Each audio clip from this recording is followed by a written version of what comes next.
8 ans. Est-ce que vous l'auriez pu l'encaisser déjà? Je sais pas, je vais pas refaire l'histoire. Ouais. Mais Je suis comment vous revenu, connaissez aujourd'hui? les gars sont mis au boulot, moi, je suis reparti. Ouais, et je l'ai puis, connu, hein. Au revoir. puis, je crois que de toute façon j'avais tellement envie d'y aller que j'avais pas le choix, quoi. Je me suis pas tellement posé cette question-là en fait. J'ai continué d'avancer. J'ai pas envie de savoir s'il y a 8 ans ce que j'aurais fait en pareille situation. En tout cas, vous avez affronté les galères différemment cette année? Ouais, parce qu'en fait, chaque galère que j'ai eue, et j'en ai mobilisé le truc, et puis quelques heures après, j'étais à nouveau en régime normal.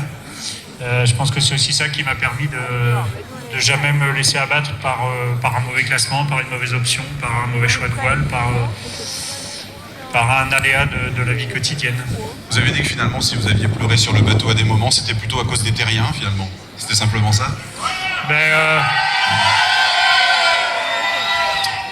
L'ancien patron de ceux qui sont en train de hurler là au premier rang, là, Jackie Lorenzetti, qui m'a fait confiance depuis le début, qui a cru en moi tout de suite et qui m'a donné tous les moyens que je souhaitais pour m'exprimer et pour faire ce que j'aimais faire.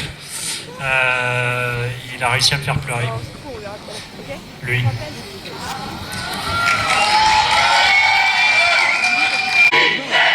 On va pas réussir à parler si vous hurlez tout le temps là, hein.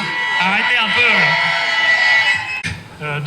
D'être aussi loin de la tête de course alors que j'étais en course normale. En faisant marcher mon joli bateau comme je pensais qu'il fallait s'en servir. Et visiblement, ça devait être une méthode assez proche de ce qu'il fallait faire. Il paraît que vous avez failli être en harmonie avec une baleine aussi au début du mois de décembre. Oui, ça aussi, oui, j'ai fait ça, oui. Vous pouvez nous raconter ce qui s'est passé? La baleine, elle était... Non, elle n'est pas là dans la foule, hein, vous inquiétez pas. Hein.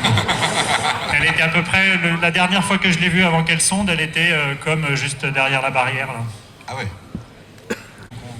On échappe, non, je pouvais... Et ça faisait quand même déjà quasiment depuis le bungalow là-bas que je la voyais arriver. Pouf, pouf, pouf. Et puis je me dis, bon bah ça y est, ce coup-ci c'est plié quoi. Elle va m'enlever mes 2 safrans, elle va me faire un trou sous le bateau. Ça va faire ce bruit-là. C'est vrai. C'est pas de moi, c'est du monsieur qui est là devant. Merci la baleine. Est-ce que vous avez... Vous disiez, Michel, que vous avez été plus en harmonie avec la mer avant d'avoir la pression de la course, et quand vous l'avez... J'ai vu aucun autre bateau de 18 mètres dans le port. J'imagine que vous avez une petite pensée pour Bilou, aussi, ce soir? Ah ouais, mais moi je croyais qu'il avait abandonné, qu'il avait jeté l'éponge, mais on m'a dit que non. Il continue. C'est incroyable. C'est incroyable. C'est incroyable. Mais il est capable de tout, Bilou, donc je suis pas surpris. Mais je sais pas si j'aurai le courage de faire ce qu'il est en train d'essayer de faire, parce que c'est pas gagné quand même, il y a encore beaucoup de chemin à faire. Et son bateau va pas aller aussi vite que la normale. Donc j'espère qu'il a assez à manger. Il n'a pas beaucoup de réserve, le garçon il est trapu, mais il est pas là. Remarque qu'il pourra peut-être pêcher une baleine au passage. Ça sera répété. Hein. La soirée va être longue. Hein. Tu les as chauffés à quoi là? Un petit vin chaud, non, c'est ça? Vous avez réservé une petite fête après? On fait la fête après ou pas? Ah bah je pense qu'on n'est pas couché, mais je pense que je serai pas le dernier à aller me coucher non plus. C'est clair. On n'ira pas vous border en tout cas. Non, je vais me